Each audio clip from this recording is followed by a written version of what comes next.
Welcome everyone to our first fall session of our sustainability webinars. My name is Karin Verschuren. I'm a doctoral student here at Teachers College and I will be your host today. This pilot series was initiated by the Teachers College Initiative for Sustainable Futures, and the series called Thinking Global, Educating Local was initiated with the goal to leverage technology to connect research experts and teachers. We're using Zoom as our technological platform, and I've muted all the participants so that there's no background noise. And I also wanted to point out that you have a couple of functions we'd like you to use. You have the chat function in case you want to communicate something to us. And then you also have the Q&A function. Use that to send us any questions throughout the presentations. There will be 2 opportunities for questions. But feel free to send them at any time and we will address them. So in the past webinars, we've traced the history of environmental and sustainability education. We've talked about climate change and the need for collective and individual action. We've also talked about greening schools for social-emotional learning and connecting with nature and land, which is particularly challenging in urban schools. And we've done that also through exploring issues with food. Today, though, we're shifting more towards curriculum. And I'm joined by 2 experts from the Children's Environmental Literacy Foundation, known as CELF, and a science teacher on my right here from New York City who implemented a citizen science project around air quality in a school in New York City. But first, as an introduction, I wanted to define education for sustainability, and there are many different definitions, and it's a complex education. Both education and sustainability are complex concepts, but I define it as local place-based activities that use schools as practice grounds for environmental education. And environmental education has always focused on interdisciplinary initiatives or activities that seek solutions to problems. And to simplify, there are 2 major components to this: is school grounds or facilities, or the resources that a school has, combined with educational programs or curriculum. And in my dissertation proposal, I did a web scan of 81 urban school districts, large urban school districts in the United States, and cross-tabulated between these 2 components, the facilities and the educational programs, and found that 27 school districts engage in what my definition of education for sustainability encompasses. So we have both initiatives in, say, energy savings and greening the school buildings and facilities, and have a curricular component that focuses on interdisciplinary activities to find solutions to problems. 43 school districts only engaged with facilities and sort of energy savings, and quite often with a sort of mandate to save money. And then 38 school districts of the websites I explored did not mention sustainability at all, nor education for sustainability.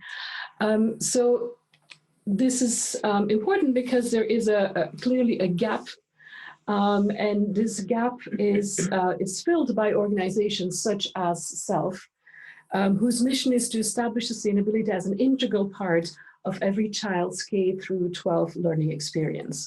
And since 2003, CELF as a nonprofit organization has been working on professional development so teachers can foster critical thinking that is necessary to tackle economic, social and environmental problems and find balanced solutions.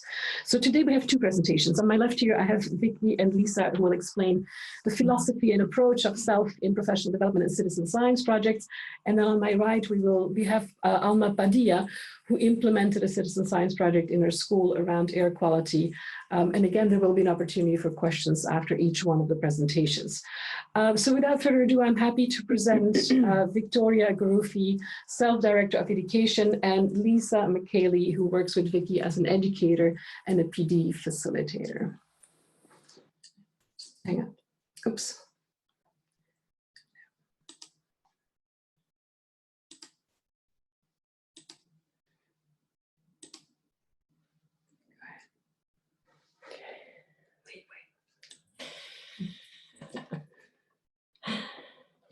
No, it's the wrong one. I'm sorry. This one.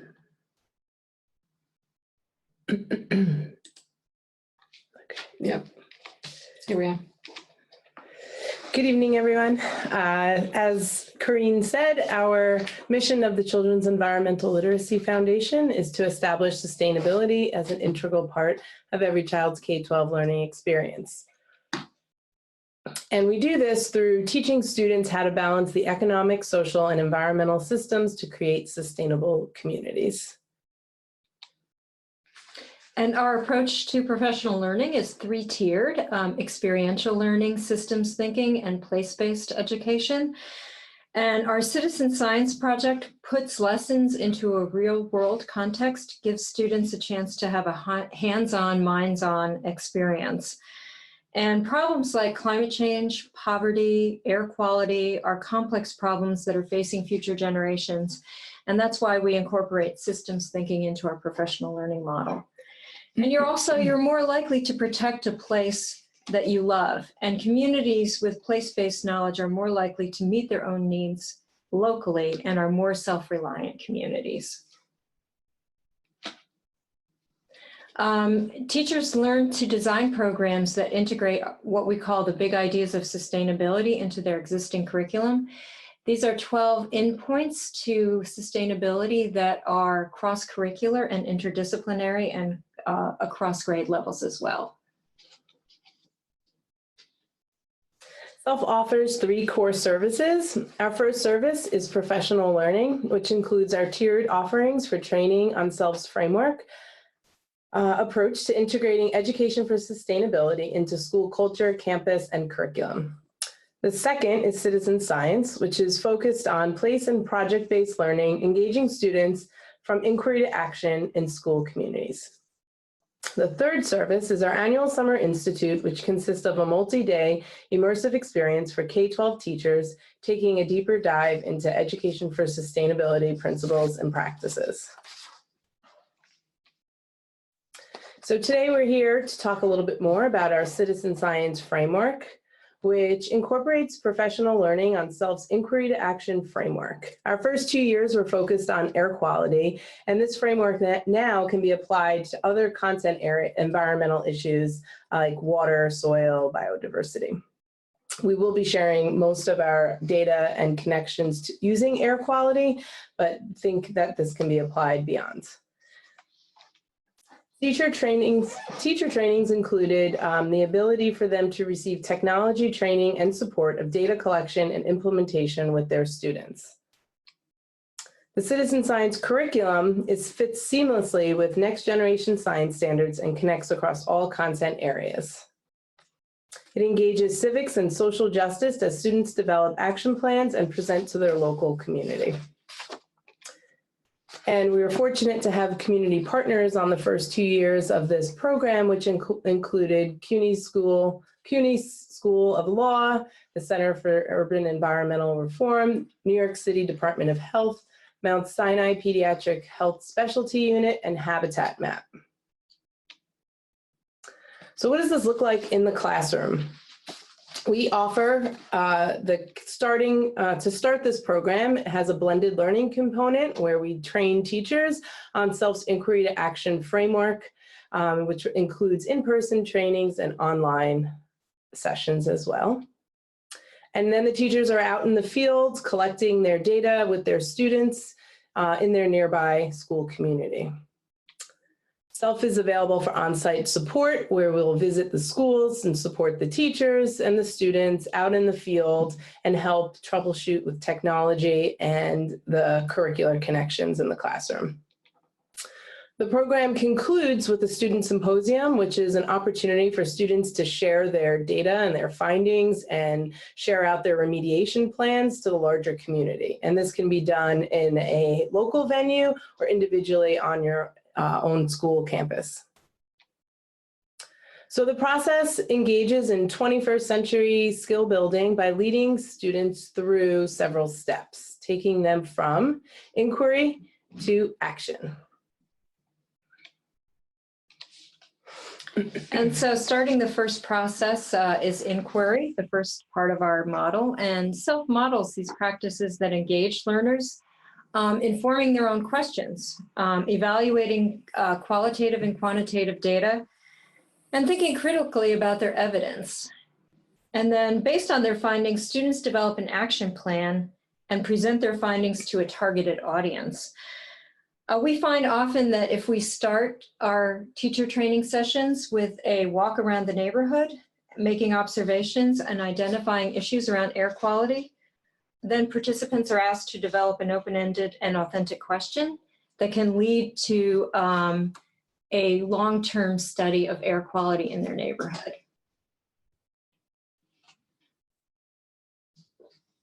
CELF's workshop focuses on the collection of particulate matter, mainly PM 2.5, which is a very dangerous airborne particle, actually, because they are so small, they can be drawn deep into the lungs, clogging the airways and putting stress on the heart. And CELF's model encourages teachers to decide how they're going to use this air data quality collection and how they're going to connect it to their existing curriculum. And often other data is collected in addition to air quality data. And some examples of ways this work has been incorporated into curriculum are, we had teachers looking at biotic and abiotic features. They added water and soil testing in addition to air quality testing. They counted cars and measured idling times. They connected this work to respiratory system and wellness. And then we had one group of students who did a lot of research and discovered that PM 2.5 sticks to animal fur. So they decided to measure PM 2.5 in dog grooming salons and compare that data with PM 2.5 in barbershops, and actually discovered that PM 2.5 in barbershops was higher than PM 2.5 in dog grooming salons. These are just some pictures in action of the students out in their field and their school communities collecting data year-round. So the next step is analysis, and this is an opportunity to look more closely at the data. What does it imply? What patterns and trends can the students see? What did they discover and what impacted their data? So during this analysis, students explore the Aircasting website as seen here in the picture. They locate their school and PM 2.5 findings and compare to nearby school communities. This is a closer look at habitat map, aircasting.org, where you can search by your location, zip code, profile name, and this is honing in right now on a school in Staten Island, so it tracks your GPS, your distance that you travel to collect your data, and then they're able to identify hotspots of particulate PM 2.5. And in this one, you can actually see that it's in the green area and that this school identified pretty much low rates of PM 2.5, which they were close to the water, as you can see to the right. They got a nice breeze in, and they were in a predominantly residential area. So they only reached spikes during morning and after school during pickup times with the buses. This is just some pictures of the students processing their work and displaying their findings. So the next step is collaboration, and this is an opportunity for students to work in groups with their peers, look more closely at their data, and think about, did we answer our inquiry question? Do we need more information? What other questions do we have? Have we considered all perspectives of this study? And if not, who in the community can they reach out to? They can do interviews, they could do collect more data or create surveys, but an opportunity for them to kind of reflect on their process and see what they need more or if they're good. And if they're good, what's their next step, which will be putting this all together so that they can share it out. Which leads to? Which leads to innovation, and students construct solutions to their issues based on their findings. And they use design thinking to come up with innovative ways to solve the problem. And we have a link to a video of a student describing her innovation at a student symposium that CELF hosted. Hopefully it works.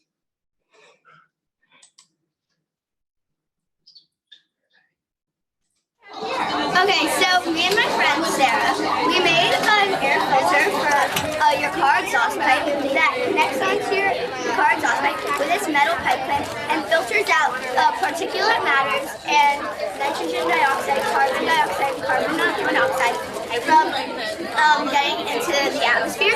So basically, we made this out of aluminum because the car exhaust pipe gets really hot, and since this is a non-conductive metal, it won't get hot and it won't melt. And it's able to withstand the 1,200 something degrees Fahrenheit of a car exhaust pipe. And so here we have tight metal netting, as you can see, to catch the bigger particles, such as PM10 and other particles that might be coming out of the car exhaust pipe. And then here we have air filter paper, which is also here on the design that catches particulate matter 2.5 and particulate matter 5 and other types of particulate matters. And then you can see in the design we have charcoal that's in between the two air filter papers that attracts toxins and gases to it, so they stick onto it and they don't get released into the atmosphere. And so before we tested this, we had to check the airflow, because if we didn't check the airflow, it could poison the people in the cars, and it could blow up your car too. And so when we tested the airflow, it came out from here the same as it would as a normal car exhaust pipe.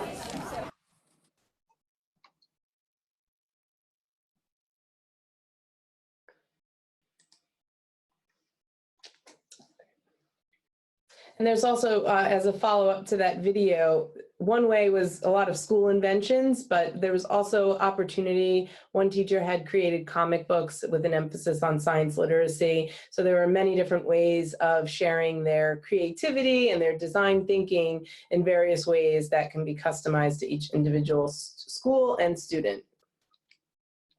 Some more pictures of the data share. And action. Our last part of our citizen science model is action. And social equity in a sustainable world has to include the fair distribution of environmental benefits and burdens. And when there is social inequity, civil action really needs to be taken. And so students identify actions that need to be taken in their community and make suggestions for change. And in CELF Citizen Science Student Symposium, students from all over New York City came together to present their findings to members of the community, including community leaders.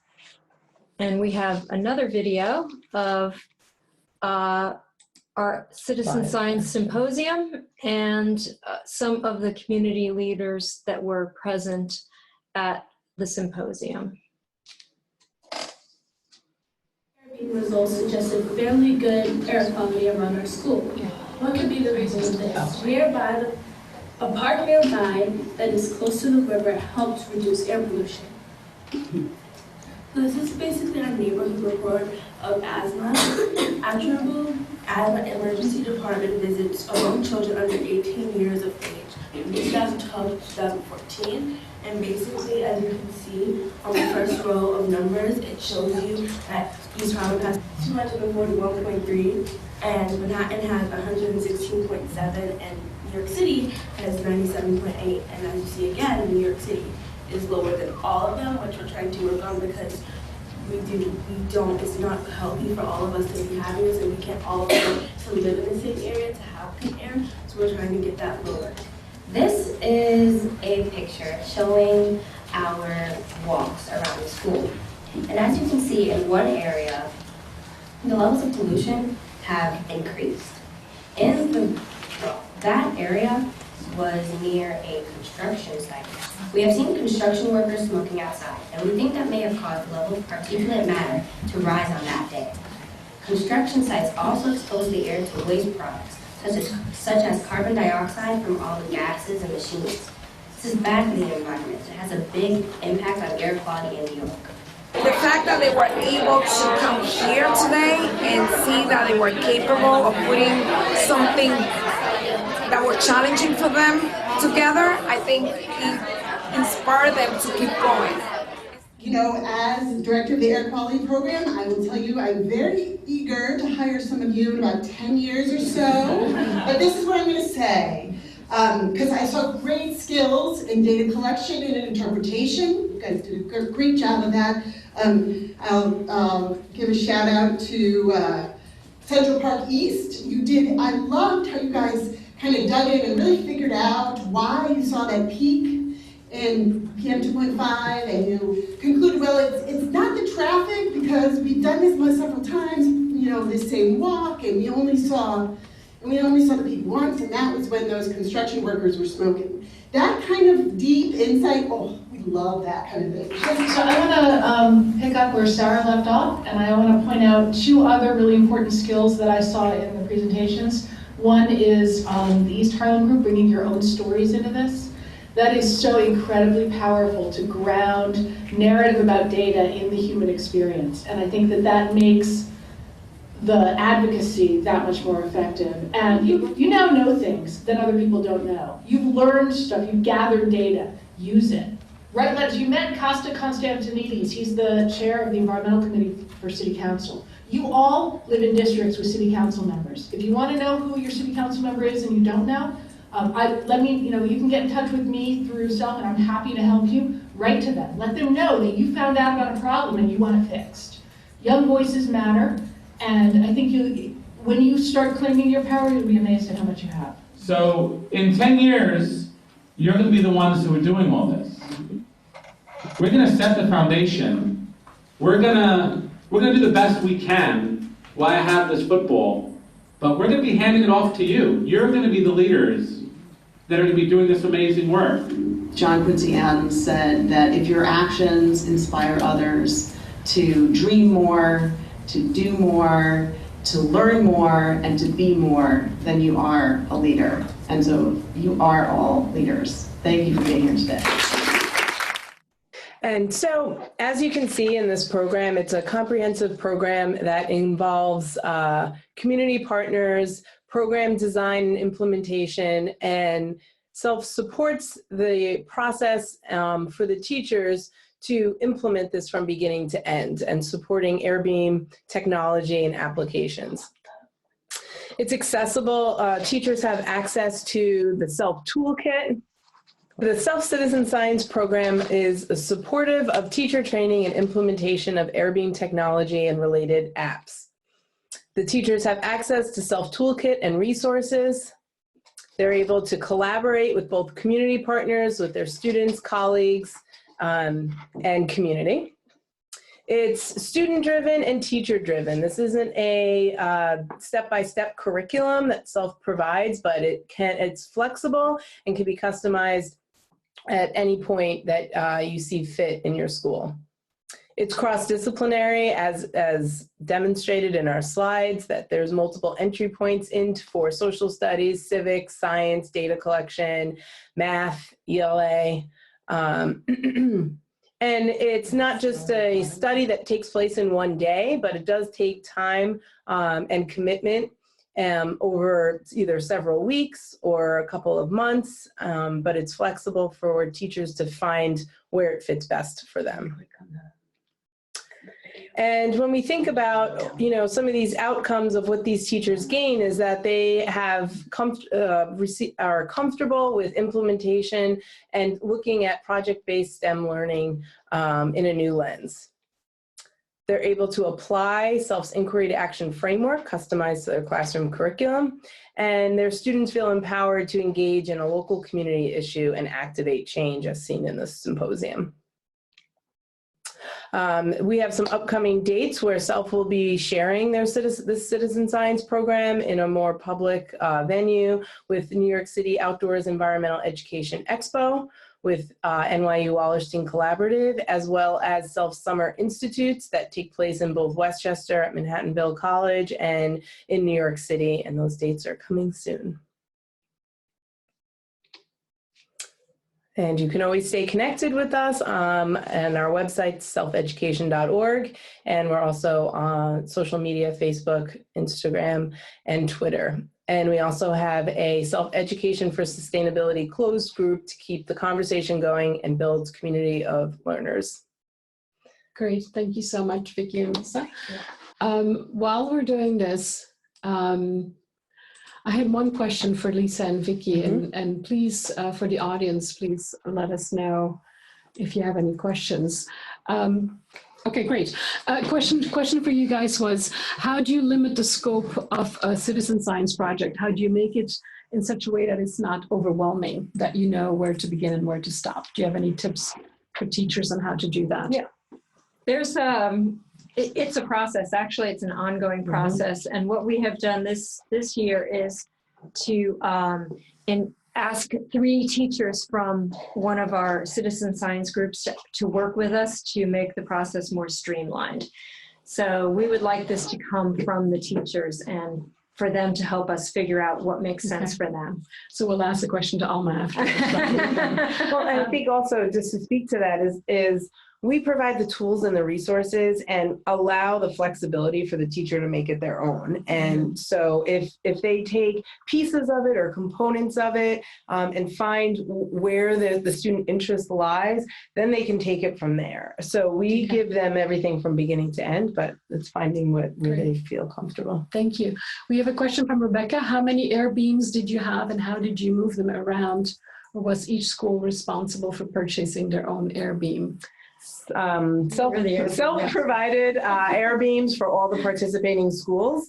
And we had the first year they were able to find their own Android device that was compatible with it. And the second year we were able to order more Android devices and pair them with the air beams. But we were able to provide that technology support for our teachers when they were trained in our workshops. And then so they were able to leave with them. One of the issues that we've had with the AirBeam is that it does not work on an iOS and Apple system. So we find a lot of people have phones or tablets that are iPads or Apple phones, and you have to find an Android device to make the product work. Actually, as seen here. So you can see it in front of Lisa with your paired tablet right here. Great, thank you. And I think we'll learn much more from Alma, who worked with her students. But before transiting it quickly, I wanted to poll who is with us today. And if you can see the poll show up on your screen and quickly answer it, we would like to know who you are and what brings you here today. We have to allow panelists to vote.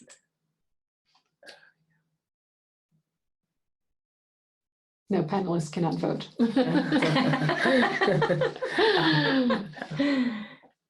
Oh, wow.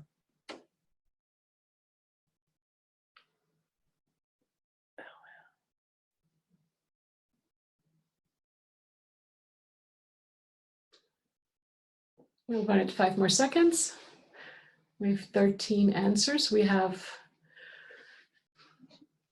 like 22 logged on, I think. Yeah.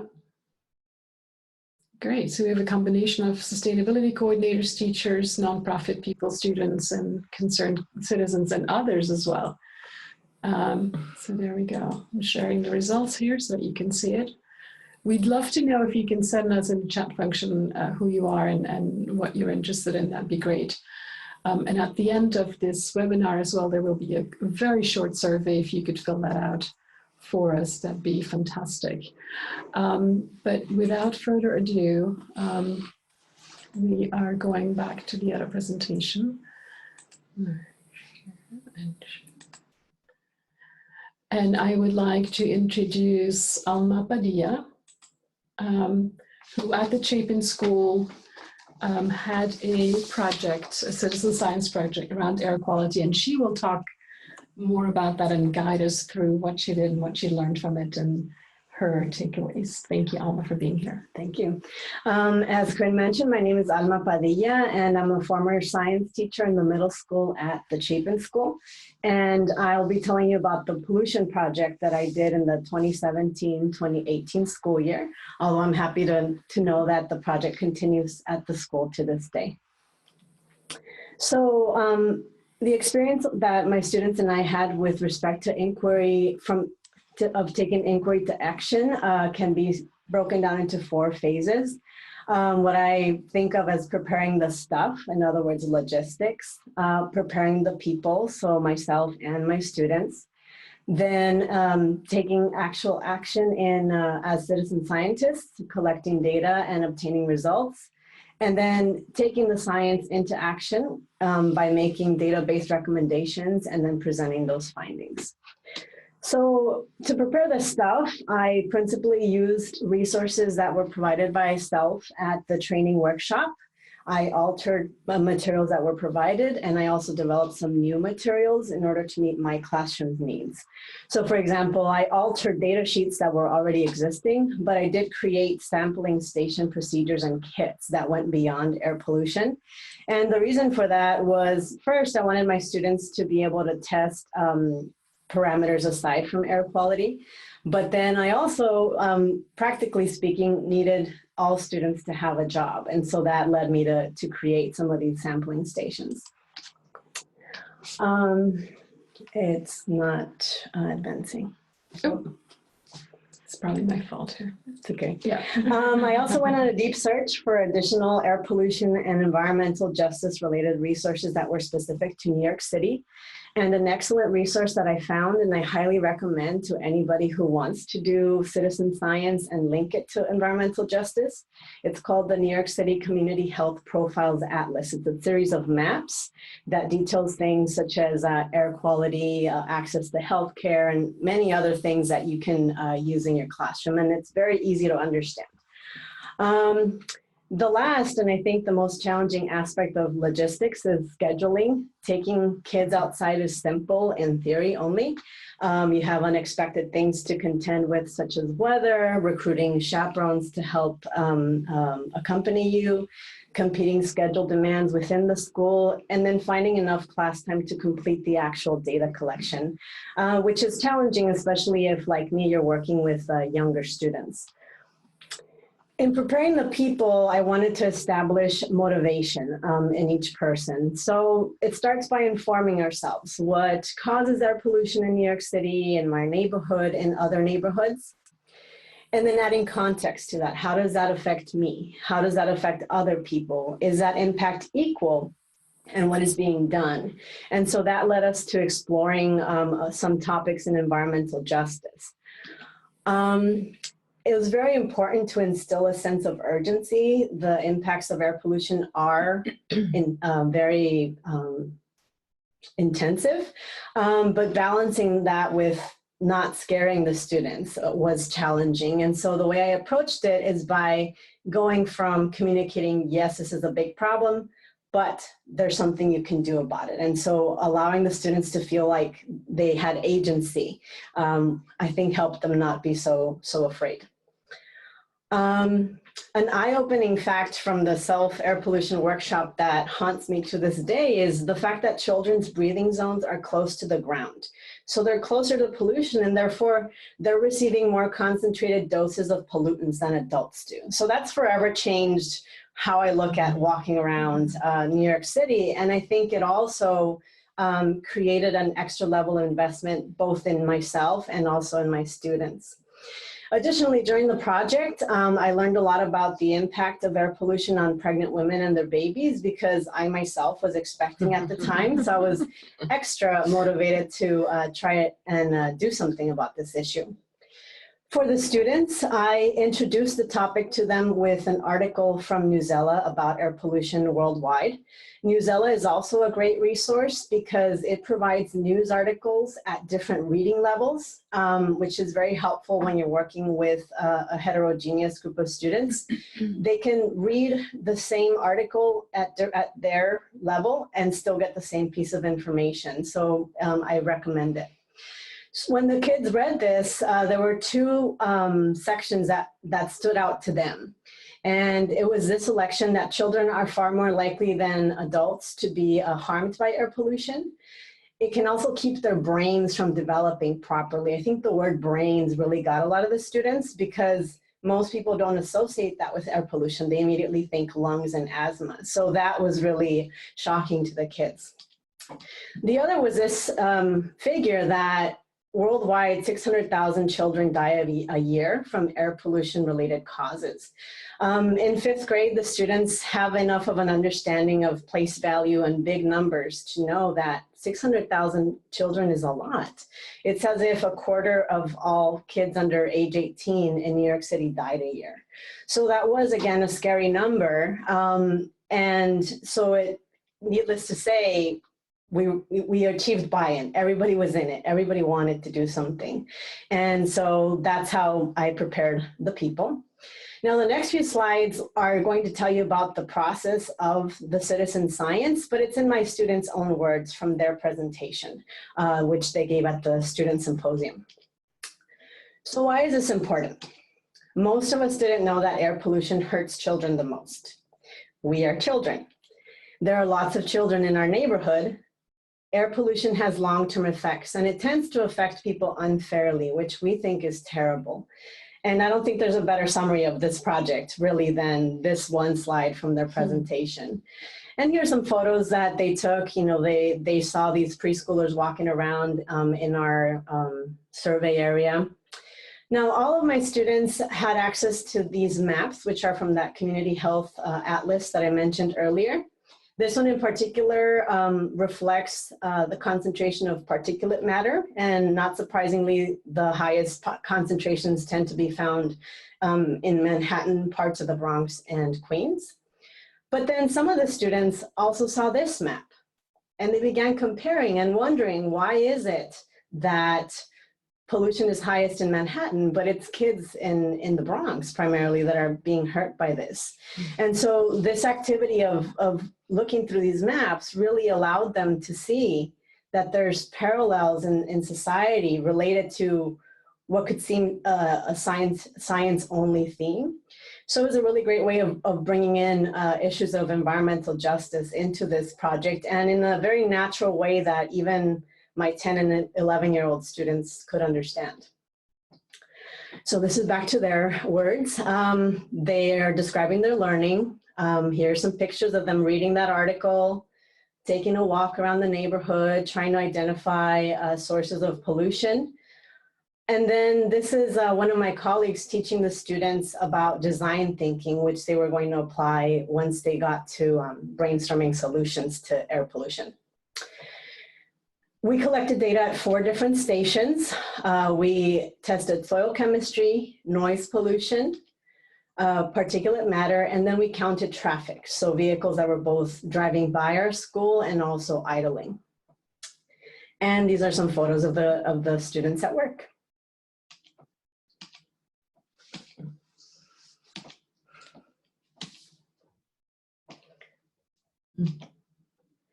So some of the results that we found was that particulate matter was low around our school block, as shown in this screenshot from the Aircasting app during one of our walks. They also noticed that particulate matter tended to be very high around the park, but immediately the students understood that it's because the FDR drive runs underneath the park. We also learned, surprisingly, that sound pollution is the biggest problem around our neighborhood. It always surpassed the limit for causing hearing damage. So again, that added a new dimension to being outside of our school. And soil chemistry did not show a pattern that we could find, but the students realized that it's probably because the soil gets replaced often every time there's a planting.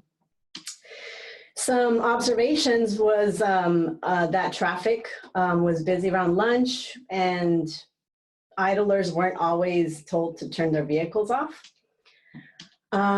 They also noticed that there were many idling vehicles on colder days, and they thought it's because of people want to keep the heater on, and I'm sure they're right. And they then understood that it's probably the same case in the summer when it's hot and people want their air conditioning. This photograph is some of my students looking very disappointed at this van who was just parked and idling their vehicle. And a very interesting observation they made is they realized that people know that idling is illegal, but they only turn their cars off if they think someone's watching them. So even seeing a child with a clipboard was enough to make drivers actively turn their cars off when they would see us. So after our data collection, we began brainstorming solutions to the problem. They tried to keep their ideas local, and they were also keeping in mind the idea of fair, meaning that everybody shares costs and benefits fairly. So here's some photos of our brainstorming in the classroom. Overall recommendations from the entire grade were filter attachments for vehicle exhaust, especially for cars and commercial trucks. Reaching out to leaders and businesses to add pressure to change. They had some really great ideas, such as making businesses responsible for monitoring idling immediately in front of their storefronts. And I think something that just struck me so much about what they understood is that the importance of education. We think that because deaths from air pollution are not dramatic, so to speak, people don't realize they are a top danger, and I think they're absolutely right. The following are some ideas that different sections of the grade came up with in order to address this problem. And as you'll see, some of them involve technology, some of them involve education. But overall, they reflected various approaches to the problem: scientific, social, technological, educational, legal, artistic communication, which is how problems are solved in real life. So that's one reflection of how authentic citizen science can be. The final step in this project was taking that citizen science and turning it into action, and that culminated in presenting at the student symposium organized by CELF. So these are some images of some of my students presenting on our work to other schools.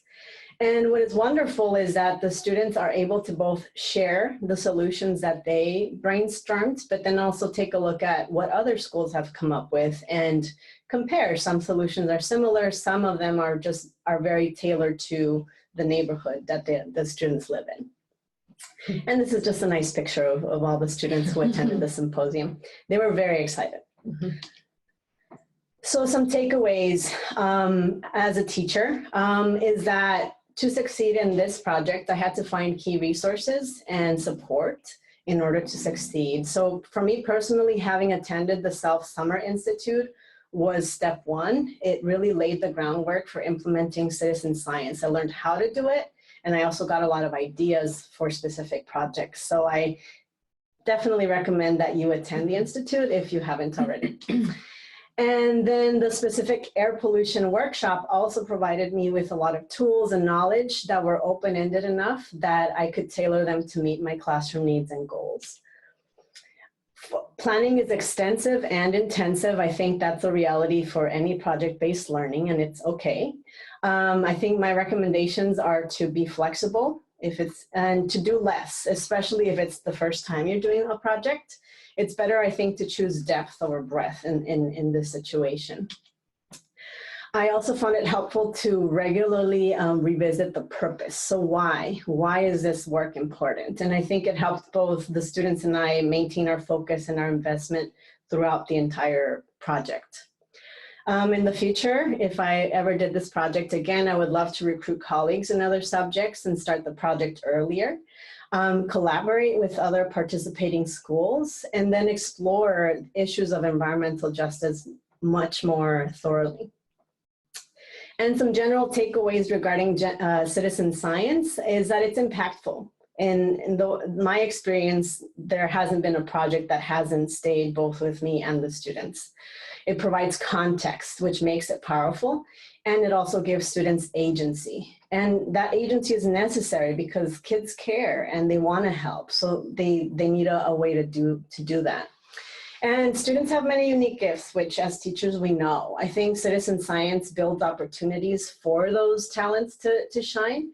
So really be open to allowing these non-traditional contributions in your classroom and during citizen science projects. So all in all, it is my opinion that it's worth the time and effort. So thank you very much to CELF and to Teachers College for having me present. Thank you, Alma, for sharing all that. So we have just under 15 minutes for some questions. And let me see if any of you have sent anything. Oh, we have a few. All right, so this one's done. Isabella is asking where the students familiar with this structure of inquiry before beginning this project? Is it something the teacher worked up to? Would you like to answer, Alma? Sure. My students were, because we had participated also in oyster gardening. And my students are 5th grade, but they've been doing it in 4th grade as well. So they were familiar with having a job, having a task, collecting the data autonomously. But this project was bigger in the sense that I was working on it for the first time as they were carrying it out. So then there was, you know, the time constraints involved with that. But I think in general, for children, especially middle schoolers, it's just a very natural way of learning. So I don't think they think about it as much as the adults do. Great, thank you. Rebecca Davis is writing that she's from Clean Air Partners and runs a similar program in Washington, D.C. We'd love to hear from you. Melissa is asking, do you have a template or set guidelines for helping guide students through inquiry-based learning?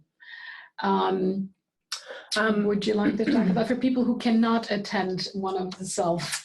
So we have some of our resources are available in our CELF toolkit, which if you email us at the end of this, we could share some of them. We have a document that connects the inquiry process to our big ideas of sustainability that we referenced at the earlier slides. But a lot of that does come from our training and our support that we do in our professional development workshops with teachers that are interested in going down this road of citizen science with CELF. Any more questions? You're welcome, Melissa. You're welcome. I have another question for Alma as well. Is it in terms of, you mentioned in your presentation as well that key is getting all the resources. Could you be a little bit more specific what you mean by resources? Does it entail buying a lot of things, or is it more help from other people, or what did you mean by that? Okay. Well, for this project in particular, it was mainly finding informational sources, because the physical ones, for example, the air beam was already provided by CELF. I think because I was working with younger students, I was trying to find resources that they could understand or that I could somehow digest for them. Although in my experience, that was not necessary, but finding the resources can be a little bit time consuming. And sometimes there's too many resources, which is a good thing. I'd rather that than not have them. But combing through can be, you know, part of the challenge. And I think as far as physical, you know, materials and supplies, most of the things that I used, I had in the classroom. Okay. So, you know, it was just getting bins so that we can carry things. So, you know, I felt, you know, that wasn't a challenge for me. It was more the informational resources. I think to that point also, for a lot of teachers, where CELF tries to, supports is offering teachers the resources to be comfortable and prepare them to get outside. Not every teacher is comfortable getting outside. There are 4 walls of the classroom. And so it's interesting to see the cohort of teachers that we've had over the first and second year of this program, is that they gain this confidence for themselves as leaders in the classroom to get outside and get these kids engaged in their local community and collecting data, because it can be daunting. And I think as best as the teacher can make it that much easier for the students, I think it says a lot for the outcomes and the success of the program. One more question. Joanna is asking, in New York City public schools, is this project part of the curriculum? If so, what grade? And if not, how do teachers fit in? I think that's a great question. Okay, if anybody do you want to? Well, I worked at an independent school, so it was a little bit different in that I did have a lot more discretion in what I'm teaching the students. However, it did fit quite nicely with the goals that my department has, for example, regarding fitting in social and environmental justice. But then it also tied into things that kids had learned earlier in the school year, for example, biotic and abiotic factors in the environment. So this was more of an application of what we had already done earlier in the school year, as opposed to something completely new. And it does also, I think we're going to say the same thing, align with Amplify and the STEM framework. So it does fit seamlessly and really checks off a lot of the boxes of the existed mandated curriculum that the students are doing. And we have also run this course as a after-school professional development course. So we have a curriculum connections as part of that. And also it aligns very nicely with the New York State Science Learning Standards. So you mostly see this within the science curriculum? You said STEM. We do see it within STEM. Wellness, we've had some teachers from wellness. And the health teachers. And health attend. Generally, we did have one social studies teacher attend one of our workshops and felt that there was a lot of connections to civics and worked with the science teachers to connect civics and science together. Especially in the last part where you encourage agency and action. Yeah. I just wanted to also add that this was developed for middle school ages. So we had said 6th to 8th grade, which is interesting because we did have a lot of interest from 5th grade teachers that took this on. So I think it speaks a lot to Alma and her dedication to the project that she took it on as a 5th grade teacher and took those resources and times to modify and find resources appropriate for her students. So it does also model how it can be customized, you know, for higher level or lower level. But we really haven't gone beyond 5th grade with this yet. Great. Any more questions? Yeah. Or do the panelists have any final comments or questions? No, we have a question. No, it's a chat. Hang on, let's see. Thank you all so much. You're welcome, Jill. So yeah, big thank you to our panelists. Big thank you to our audience for being here today. Apologies for the technological issues we've had. Upon leaving the webinar, you will, as I said, you will receive a short survey. Please fill it out and let us know how we can improve this or what topics we can tackle in future webinars to meet your needs. To answer one of the other comments we had, so this webinar is recorded and will be available on the TC website probably in a week or two. So visit our sustainability website, tccolumbia.edu sustainability. We have our previous webinars recorded there as well, and we tend to attach also the PowerPoints so that you can look at it and use it as a resource, because that's one of our goals as well, is to provide resources for anyone who is interested in citizen science or anything to do with sustainability in schools. So I will close. Have a wonderful afternoon, and follow us and attend future webinars, please. Thank you. Thank you. Thank you.